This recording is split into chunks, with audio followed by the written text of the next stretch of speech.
Good morning बच्चों। कैसे हैं आप सब? अच्छे से हैं? चलिए देखिए, हम धीरे धीरे धीरे धीरे करते हुए कछुए की चाल चलते हुए भी मुझे हैरानी हो रही है कि हम बहुत आगे पहुंच गए हैं और उम्मीद करते हैं कि हम सबको कवर करते चल रहे होंगे। और अगर कवर नहीं हो पाया है तो आप उसे पीछे से देखते चलें, नियम को फॉलो करें, दौड़े नहीं छोड़े नहीं, यानी छोड़ना नहीं और दौड़ना नहीं। आप समझ गए कि कोई भी टॉपिक नहीं छोड़ना है बीच में से, क्योंकि एक सीरीज है। हाँ, ये बात जरूर कहूंगा, अगर आप पार्टनरशिप में कहीं रुके हुए हैं आप उसको करते रहें, लेकिन साथ के साथ कंपनी को बिल्कुल स्टार्ट कर सकते हैं, नो प्रॉब्लम। इसका कारण है कि दोनों अलग हैं, मैं आपको यहां से जोड़ के लेके चल सकता हूं। तो यदि कोई बच्चा पार्टनरशिप अभी कंप्लीट नहीं कर पाया तो भी वो बच्चा मेरे साथ चल सकता है। चलिए स्टार्ट करते हैं। अब हम करेंगे टाइप्स ऑफ कंपनीज। इससे पिछले लेक्चर में हमने कंपनी की परिभाषा और उसके बाद उसकी विशेषताएं करी। अब आज हम करें कितने प्रकार की कंपनी होती हैं, कैसी कैसी कंपनियां बनाई जा सकती हैं। देखिए, कानून कहता है आप दो तरह की कंपनी बना सकते हो। अनलिमिटेड कंपनी, कोई लिमिट नहीं है, अनलिमिटेड लायबिलिटी कंपनी है, और दूसरा है लिमिटेड कंपनी, सीमित दायित्व वाली कंपनी। एक याद कर लो, अपने आप ही हो गया। अनलिमिट, कोई लिमिट नहीं है। ये लायबिलिटी किस चीज की है? ये लिमिट है दायित्व की। बल्कि इसको यूं लिखे, अनलिमिटेड लायबिलिटी कंपनी लिख सकते हैं, यूं ठीक रहेगा, unlimited liability company. Liabilities, unlimited liabilities company, liability company, liability company, unlimited liability company और limited liability companies. Limited liability companies थोड़ा और क्लियर हो जाएगा। कंपनीज, अनलिमिटेड लायबिलिटी कंपनीज असीमित दायित्व वाली कंपनियां। ये मतलब क्या हुआ? कुछ लोगों ने एक कंपनी बनाई, A B C D E F G H, कुछ लोग हैं जो भी लगा, और उन्होंने बनाई है अनलिमिटेड लायबिलिटी कंपनीज। यानी कैसी कंपनियां? ऐसी कंपनियां जिनका दायित्व सीमित नहीं है। इसका क्या मतलब है? मतलब अगर कल को कंपनी अपनी लायबिलिटी चुकाने में असमर्थ रहती है, अपनी लायबिलिटी ना चुका सके, तो ये जो व्यक्ति हैं, जितने भी जिन्होंने इसको कंपनी को बनाया है, जो इसके मेंबर्स हैं, उन्हें अपनी घर की संपत्तियां बेचकर भी कंपनी के ऋण चुकाने पड़ेंगे। मतलब आ बैल मुझे मार। हाँ, टाइप्स ऑफ कंपनी में अनलिमिटेड लायबिलिटी कंपनी कानून कहता है तुम बना सकते हो कि जिसका दायित्व सीमित नहीं होगा, लेकिन सच्चाई है कोई नहीं बनाता। भारत में तो बनाता ही नहीं। कहता रहा हूं, आ बैल मुझे मार। धक्के से क्यों पंगा लेते हो? क्योंकि हमारे पास जब लिमिटेड लायबिलिटी कंपनीज है तो हम क्यों अनलिमिटेड लायबिलिटी बनाएंगे? लेकिन कानून कहता है कि ऐसा हो सकता है। अच्छा, कह सकता है, लेकिन कोई जरूरी नहीं है। जैसे मैं कहूं बेटा आप ये ले लो चाहे ये ले लो, जब मैंने कहा ये ले लो चाहे ये ले, तो आप वही तो लोगे जो आपको ठीक लगेगा, है ना? तो ये बात है। Okay, so unlimited liability company clear. Next, limited liabilities का उल्टा क्या हो गया? Limited liabilities company. तो लिमिटेड लायबिलिटी कंपनीज हैं वो कंपनियां जिनका दायित्व सीमित है। अर्थात उन्होंने कहा ना जी, ये नहीं कि कितना ही देंगे, मैं तो इतना दूंगा, इससे ज्यादा नहीं दूंगा। दूसरा बोला मैं इतना दूंगा, तीसरा कहता मैं इतना दूंगा, यानी रुपए में कह लो, किसी तरह से कह लो, ठीक है। तो दो तरह की कंपनी होगी, अनलिमिटेड और लिमिटेड। अब हम चलते हैं unlimited, sorry limited. Limited liability company भी आगे दो प्रकार की हो गई। पहले थी कंपनियां दो प्रकार की, फिर लिमिटेड भी दो प्रकार की। लिमिटेड जो कंपनी लिमिटेड बाय गारंटी, जो कंपनी गारंटी से लिमिटेड हो। ये गारंटी से क्या होता है, जैसे ए ने कहा भाई ये कंपनी है ना, अगर कल को बाय द वे अपने ऋण ना चुका सके, लायबिलिटी पे ना कर सके, तो मैं ना 5 लाख रुपए तक दे दूंगा, इससे ज्यादा नहीं दूंगा। 5 लाख टोटल, और अब तक उसने 2 लाख दे दिए, तो 3 लाख वो और देगा, हो गया ना लिमिटेड। दूसरा कहता है जी मैं 10 लाख, ओके। तीसरा कहता है 3 लाख, ओके। जो जितने की कहे उतने रुपए तक उसकी जिम्मेवारी है, उससे ज्यादा की जिम्मेवारी नहीं है। इसमें क्या फर्क हो गया, उसमें अनलिमिटेड थी, इसमें अनलिमिटेड लिमिटेड है, ठीक है। तो ये गारंटी से लिमिटेड है कि जो व्यक्ति जितनी गारंटी दे कि मैं इतना दूंगा, ये लिमिटेड। अच्छा जी, ये भी कम ही चलती है, बिल्कुल तो मना नहीं करूंगा, लेकिन बहुत कंपनियां, कम कंपनियां होंगी ऐसी, बहुत कम। ज्यादातर सेवा के भाव से ही ऐसी कंपनियां चलती होंगी। अब आगे हम कंपनी लिमिटेड बाय शेयर्स, वो कंपनी जो शेयर से लिमिटेड हो।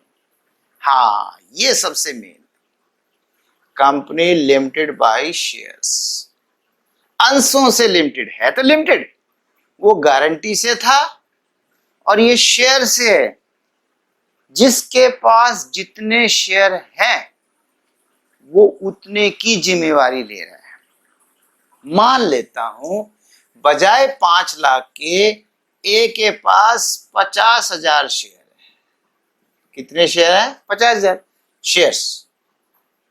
अभी नहीं भी दिखता तो भी चलेगा, 50,000 शेयर, और एक शेयर 10 रुपए का है, तो कितने रुपए हो गए इसके, 5 लाख रुपए। यानी ये 5 लाख रुपए का जिम्मेवार है। पहले भी 5 का जिम्मेवार था, पहले राशि का जिम्मेवार था, अब शेयर के हिसाब से राशि का जिम्मेवार होगा कि मैं 5 लाख दूंगा। और बाय द वे इसने अभी 5 लाख में से 4 लाख चुका दिए हैं, तो केवल 1 लाख का जिम्मेवार होगा, इससे ज्यादा का जिम्मेवार नहीं होगा। This is company limited by shares. Clear हुआ? पहले दो थी, अनलिमिटेड, लिमिटेड, फिर लिमिटेड में दो हो गई है, कंपनी लिमिटेड बाय गारंटी और कंपनी लिमिटेड बाय शेयर्स।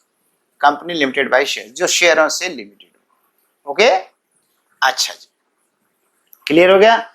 अब हम करेंगे कंपनी लिमिटेड बाय शेयर्स को आगे 3 भागों में। मैं इसको जैसे ये बना रखा था चार्ट, ऐसे ही बना सकता था, फिर मैंने कहा चलो इधर भी ठीक है, बाकी जगह में कुछ लिख लेंगे।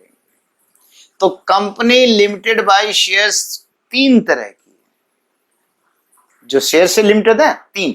एक प्राइवेट कंपनी, 2 पब्लिक कंपनी, और 3 वन पर्सन कंपनी, जिसको ब्रैकेट में ओपीसी कह सकते हैं। यस, ये निजी कंपनी हो गई, ये सार्वजनिक कंपनी हो गई, ये वन पर्सन कंपनी होगी, एक व्यक्ति की कंपनी। ये क्या है, एक एक करें। प्राइवेट कंपनी किसे कहते हैं, पब्लिक कंपनी किसे कहते हैं, वन पर्सन कंपनी किसे कहते हैं। वन पर्सन बाद में बताऊंगा, पहले मैं 2 कंपनीज बता रहा हूं।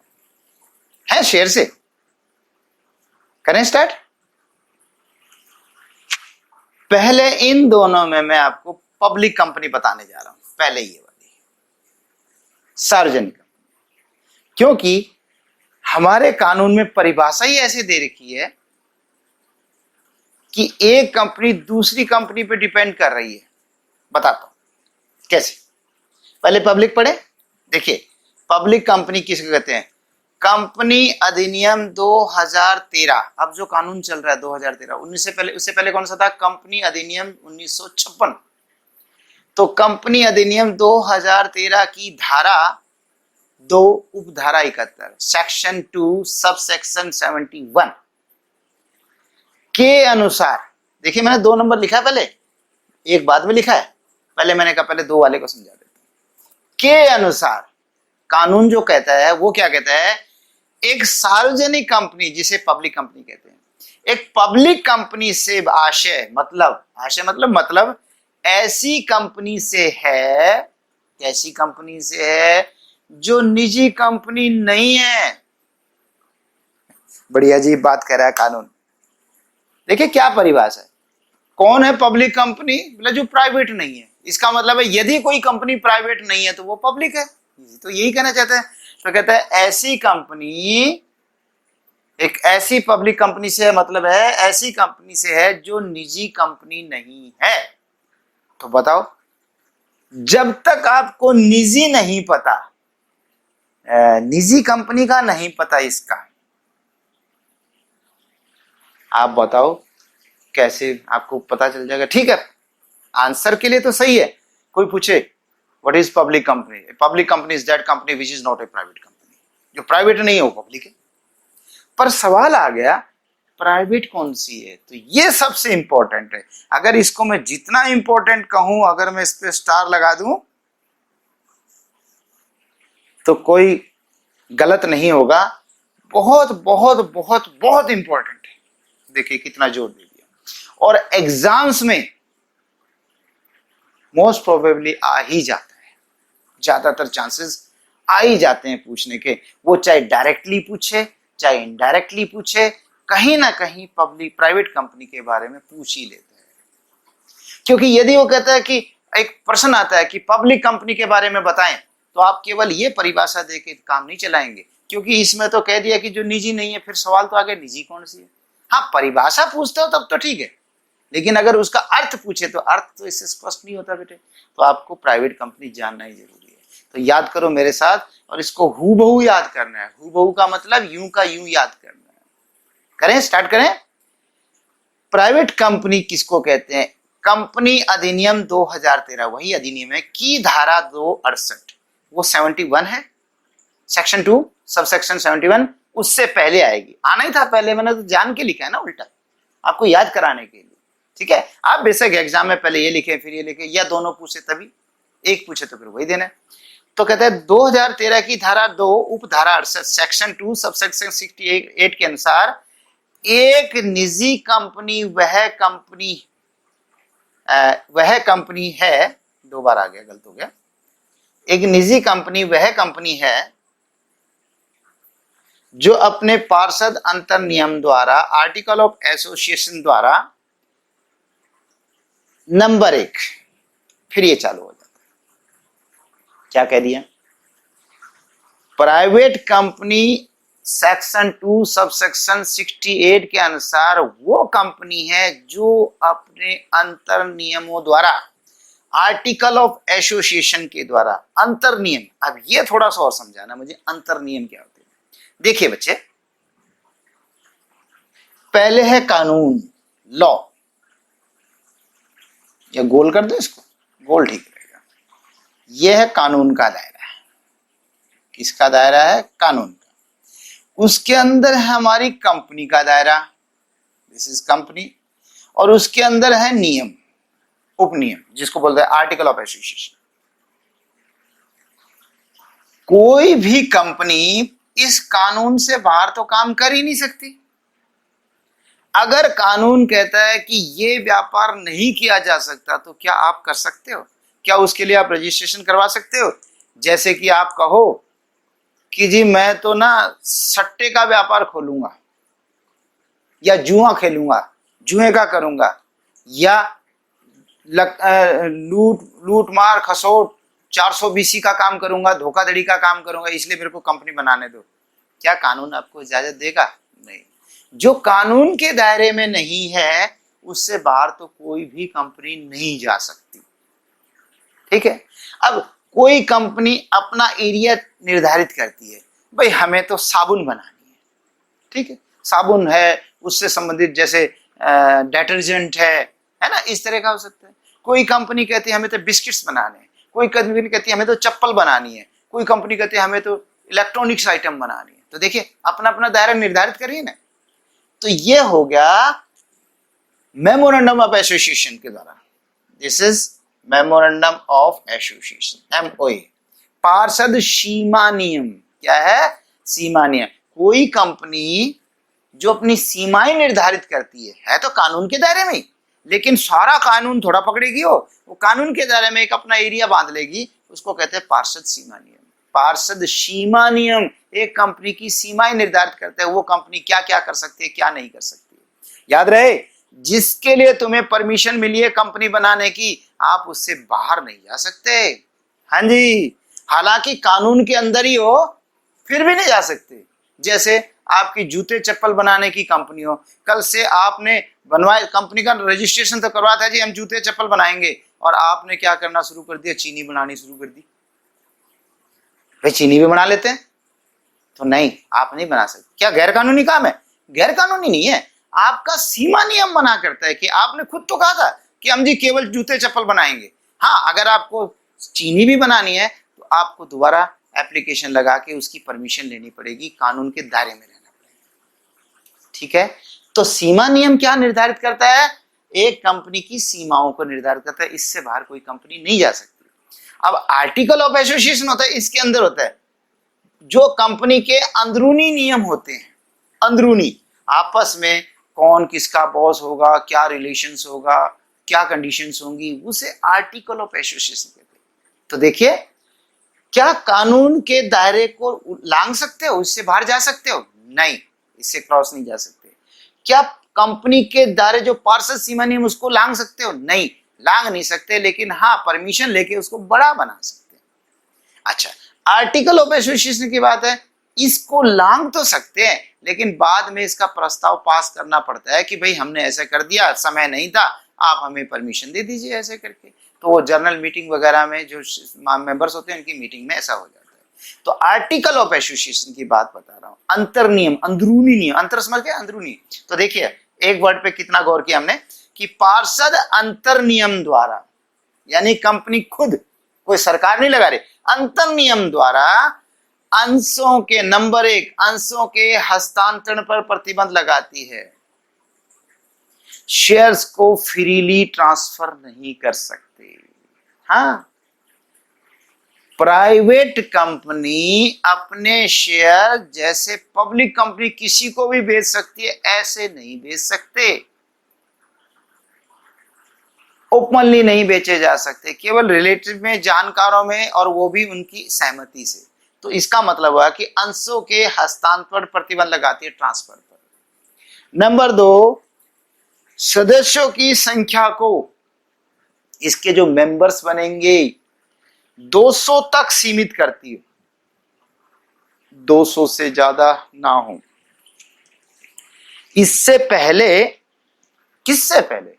इस जो कंपनी अधिनियम 2013 बना है, इससे पहले का जो कानून था उसमें 50 की लिमिट थी कि 50 मेंबर तक बनाए जा सकते हैं।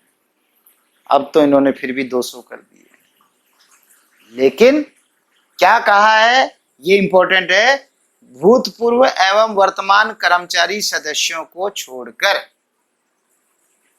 200 मेंबर बन सकते, 200 से ज्यादा मेंबर नहीं बना सकते। लेकिन अगर कोई कर्मचारी है, चाहे वो वर्तमान है चाहे वो भूतपूर्व है, और साथ में वो सदस्य भी था या है, तो उसको छोड़ दो, उसको गिनती में मत लो। ये क्या कहना चाहता है? मान लेता हूं कि यहां पर मिटा के, जैसे जो कंपनी बनाई गई,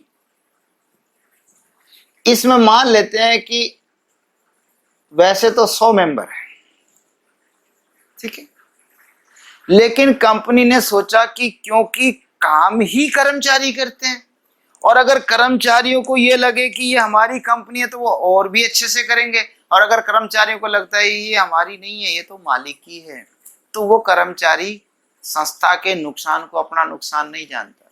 एक उदाहरण देख लो बच्चे आपसे, अगर गवर्नमेंट स्कूल या प्राइवेट स्कूल का कोई, जहां भी आप पढ़ते हैं, अगर उसका कोई बोर्ड जो टूटा हुआ है, थोड़ा क्रैक आ गया, तो आप क्या करते हैं? कितने बच्चे ईमानदारी से बताना, क्या करते हैं कि उस पर टेप लगाते हैं। आप कहोगे सर क्या बात करें, टेप हम लगाएंगे? हाँ, आप तोड़ सकते हैं उसको। जो थोड़ा सा क्रैक हो गया उसके 2 टुकड़े तो भलाई कर दे कोई ना कोई बच्चा। हालांकि ये गलत है, सार्वजनिक संपत्ति को नुकसान पहुंचाना सरासर गलत है, लेकिन ऐसा होता है और कई बार उन्हें सजा भी मिलती है। अब इसी एग्जाम्पल को मैं आपके घर पे लेके चलता हूं। आपके घर का भी कोई बोर्ड क्रैक हो गया है, तो क्या आप वहां भी तोड़ देते हैं? नहीं। यही फर्क है, उसे आप अपनी संपत्ति नहीं मानते जो आपके स्कूल की संपत्ति है, और ये घर की संपत्ति नहीं है, टूट गया या बोर्ड टूट गया तो हमारा खर्चा लगेगा, इसे अपनी मानते हैं। इसी तरह से जो कर्मचारी काम करें, कई बार वो सोचते हैं नहीं ये मेरी नहीं है, इसलिए वो गौर नहीं करते, ज्यादा नुकसान हो रहा है तो होने दे। लेकिन जो मेंबर्स है वो कहते हैं यदि हम इन कर्मचारियों को भी मेंबर बना दें तो क्या होगा, एक तो उन्हें सैलरी तो मिलनी उनके काम की, अगर कंपनी उनकी बदौलत बढ़ती है, प्रोग्रेस करती है और ज्यादा लाभ होता है, तो उस लाभ में भी क्योंकि वो मेंबर बन गए, सदस्य बन गए, तो जैसे हमें प्रॉफिट मिलता है ऐसे उन्हें भी मिल जाएगा। अब इससे कंपनी को क्या फायदा होता है कि कर्मचारी नुकसान नहीं करते बेफजूल, और कर्मचारी कोशिश करते हैं अपनी मान कर कंपनी को और ज्यादा प्रोग्रेस करते हैं। भाई नौकरी तो करनी, तो क्यों ना अच्छे से काम करे कि कंपनी प्रोग्रेस करे।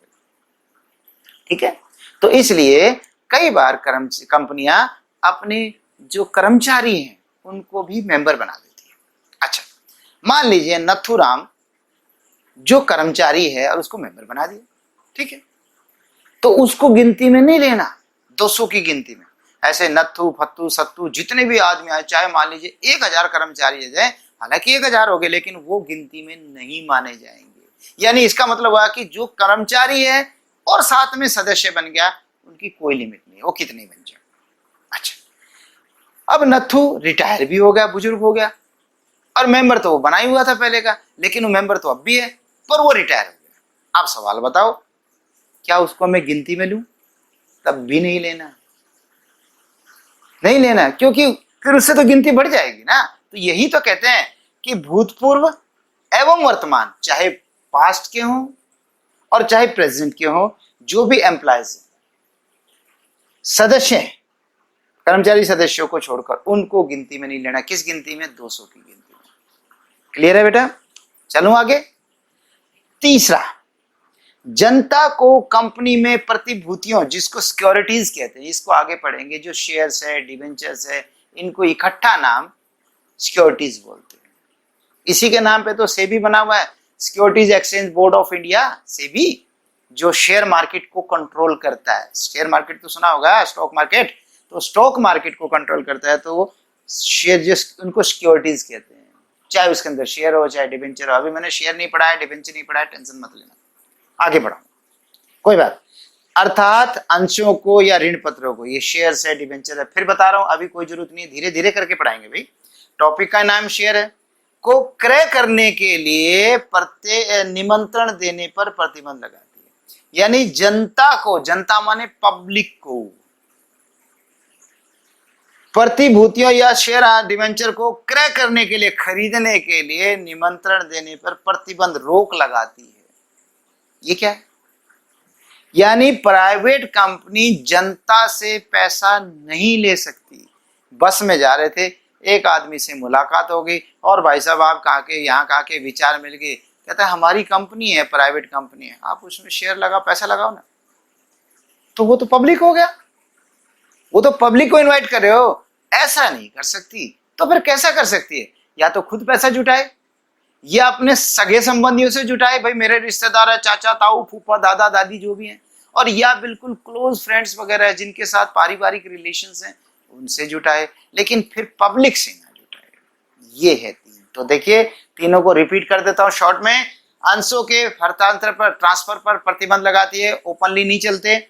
सदस्यों की संख्या को 200 तक रखती है, लेकिन इसमें किसको छोड़ दो? कर्मचारी सदस्यों को छोड़ दीजिए, जो भूतपूर्व है या वर्तमान कर्मचारी सदस्यों को। और तीसरा है, जनता को सिक्योरिटीज, जिसको शेयर्स और डिवेंचर खरीदने पर प्रतिबंध लगाती है। जनता से पैसा नहीं लेती, उधार नहीं ले सकती, जनता को शेयर्स नहीं बेच सकती, डिवेंचर, ठीक है। और एक और बात, अब पता कैसे चलेगा मुझे कि प्राइवेट कंपनी है या पब्लिक कंपनी है? 1% तो अभी बनी है, पर बाकी इन दोनों की बात कैसे करें, तो पब्लिक प्राइवेट कंपनी को अपने नाम के पीछे प्राइवेट लिमिटेड शब्द लिखना पड़ता है, पीवीटी एलटीडी। अगर किसी कंपनी पे बाय दिया अपने नाम दिखाओ ABC private limited, Pvt limited, इसका मतलब है ये निजी कंपनी है, ये इन नियमों को मानती है। और अगर पब्लिक लिमिटेड है तो उसको प्राइवेट नहीं लिखना होता, लिमिटेड तो फिर भी लिखना पड़ता है। तो लिमिटेड लिखने से क्या मतलब है, कुछ बच्चों की भ्रांति मिटा दूं। कई बच्चे सोचते हैं अजय हमारा तो चाचा है ना लिमिटेड कंपनी में नौकरी करता है, सोचता है जैसे सरकारी कंपनी है। लिमिटेड का मतलब सरकारी नहीं है, यही तो भूल है। लिमिटेड का मतलब है ऐसी कंपनी जो अपने दायित्व को लिमिटेड रखती हो, कि उसका दायित्व एक सीमित हो, ये लिमिटेड। ठीक है, तो ये लिमिटेड से ना। हाँ, पब्लिक लिमिटेड प्राइवेट लिमिटेड में फर्क बहुत होता है, वो आगे पर चलेंगे, लेकिन बात बता रहा हूं आपको कि ये सरकारी नहीं है लिमिटेड लिखने से, दोनों ही प्राइवेट है। प्राइवेट का मतलब ऐसी प्राइवेट नहीं, जनता की है, जनता मतलब लोगों की। ठीक है, सो प्राइवेट पब्लिक। और तीसरा 1% है, उसको हम बाद में करेंगे, ये पहले मिटा देते हैं। ठीक है बेटे, चलिए अब हम चलते हैं 1% कंपनी, ओपीसी। वो क्या होती है, हमने प्राइवेट कंपनी पढ़ लिया, पब्लिक कंपनी पढ़ लिया, अब हम ओपीसी में। ये ओपीसी का जो निर्माण है ये अभी 2013 के कानून में ही आया है, उससे पहले ये नहीं था। अब क्या है ओपीसी, 1% कंपनी को ओपीसी 1% कंपनी कह सकते हैं। ओपीसी एक प्राइवेट लिमिटेड कंपनी, यानी प्राइवेट कंपनी है। एक अभी बताना भूला तो क्या कर, कई बातें बतानी थी कि प्राइवेट कंपनी जो होती है बेटा, उसमें ना कम से कम 2 मेंबर चाहिए, मैक्सिमम तो बताया था 200, और कम से कम 2 आदमी भी प्राइवेट कंपनी खोल सकते हैं। और अगर पब्लिक कंपनी खोलनी हो तो उसमें कम से कम 7 मेंबर चाहिए, कम से कम, और ज्यादा कोई सीमा नहीं है, कितने ही लोग उसके मेंबर्स बन सकते हैं, हजारों लाखों करोड़ों अरबों। ठीक है, शेयर खरीदते जाओ उतने मेंबर बनते जाएंगे। अच्छा जी, 2 आदमी से प्राइवेट कंपनी बनती है। अब 2 की बजाय भी यदि एक ही व्यक्ति हो तो वो ओपीसी है। लेकिन ओपीसी की कंडीशन क्या है वो देख लीजिए, कि एक प्राइवेट लिमिटेड कंपनी जिसमें केवल एक ही व्यक्ति सदस्य होगा, एक ही आदमी मेंबर होगा उसमें, धारा 2 उपधारा 62 के अनुसार, सेक्शन 2 सबसेक्शन 52। अब ओपीसी पर निम्न नियम लागू होते हैं। क्या नियम लागू होते हैं ये देखने की बात है। केवल एक प्राकृतिक व्यक्ति, ये प्राकृतिक व्यक्ति क्या, नेचुरल पर्सन, जैसे कि हम, कुदरती नेचुरल है। और एक को मैंने बताया था ना, कंपनी एक आर्टिफिशियल पर्सन है, कंपनी को भी व्यक्ति माना गया है, लेकिन वो प्राकृतिक नहीं है, कृत्रिम है। क्योंकि हमें और कंपनी में क्या फर्क है जानते हैं, और क्या चीज कॉमन है? कॉमन तो ये है कि मैं प्रॉपर्टी रख सकता हूं मेरे नाम से, कंपनी भी रख सकती है। मैं किसी पे दावा ठोक सकता हूं, कंपनी भी ठोक सकती है। कोई मुझ पे दावा ठोक सकता है, कंपनी पे भी दावा ठोका जा सकता है। ठीक है, मैं साइन करता हूं, कंपनी भी साइन करती है। बस फर्क इतना है, कंपनी एक तो वो स्टैंप लगाती है, कॉमन सील, और जो उस वक्त अधिकारी होते हैं उसके साइन होते हैं, तो साइन करते हैं। अब फर्क क्या है, मुझे थकावट होती है, कंपनी है ही नहीं व्यक्ति, तो थकावट का क्या मतलब?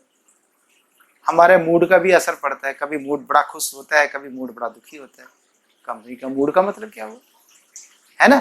तो इस तरीके से फर्क भी है। तो आर्टिफिशियल पर्सन जो है, नेचुरल, आर्टिफिशियल नहीं है, नेचुरल।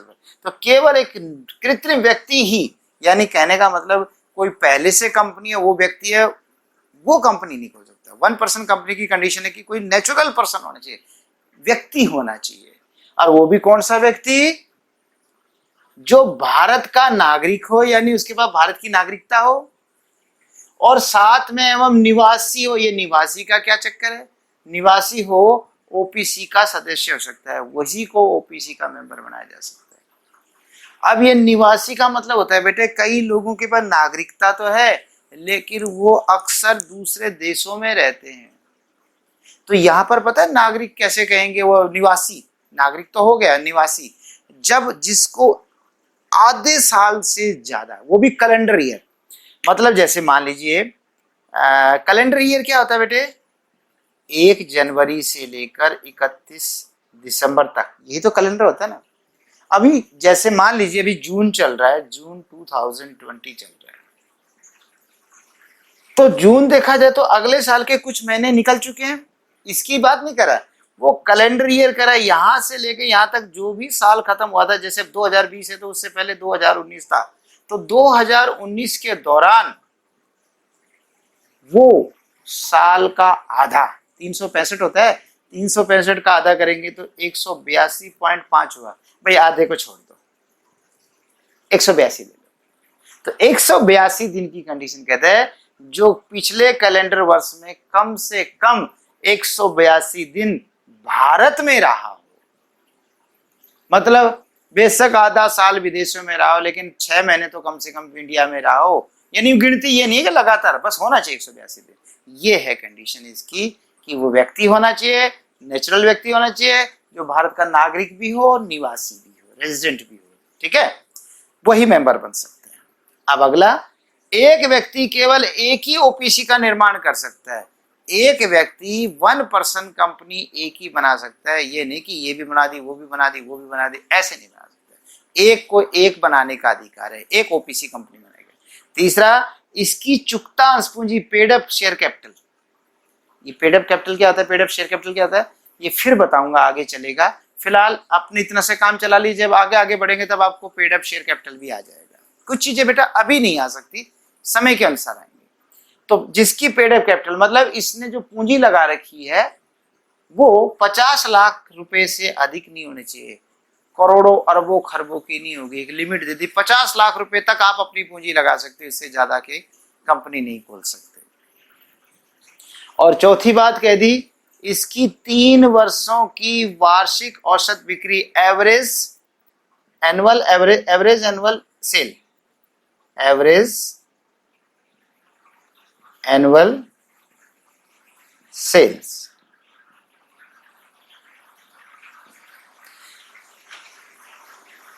एवरेज सेल 2 करोड़ से अधिक नहीं होनी चाहिए। क्या है एवरेज सेल? मान लेता हूं कि पिछले 3 साल की गई है, 3 वर्ष की एवरेज, एक साल कमाया उसने 4 करोड़, दूसरे साल कमाया 1 करोड़, तीसरे साल फिर कमाया 4 करोड़, तो तीनों को जोड़ू तो कितना हो गया, 9 करोड़, और क्योंकि 3 से ही डिवाइड करना पड़ेगा इसको, आपको 3 से भाग करना पड़ेगा, तो 3 करोड़ औसत हो गया, तो इसकी तो 3 करोड़ सालाना इनकम होगी, इसीलिए कहता है इसकी 2 करोड़ से ज्यादा नहीं होनी चाहिए, किसी साल 1 होगी, किसी साल 3 होगी, किसी साल 2 होगी, टोटल कितना हो गया, 3, 2, 5 और 1 6, 6 को मैं कितने से भाग करूं, 3 से, तो क्या आ गया, 2 करोड़ आ गया ना। तो कभी कम भी होगी, ज्यादा भी होगी, ऐसे फिक्स तो है नहीं, पर कुल मिला के 3 साल में 2 करोड़ रुपए से ज्यादा औसत, वार्षिक औसत बिक्री, वार्षिक औसत माना 1 वर्ष की बिक्री 2 करोड़ से ज्यादा नहीं होनी चाहिए, इसने ये नहीं कहा 1 करोड़ की, average 2 crore, sorry average 1 crore नहीं 2 करोड़, 2 करोड़ से अधिक नहीं होनी चाहिए, ठीक है बेटे। अब इसको लाभ क्या है ओपीसी को, इसको बेटे बेनिफिट्स ये हैं कि एक तो इसे जैसे एनुअल मीटिंग करनी पड़ती है, सालाना मीटिंग होती है, उसका नोटिस देना होता है, वो देने की जरूरत नहीं है। इसी तरह इसको कैश फ्लो स्टेटमेंट बनाने की जरूरत नहीं है।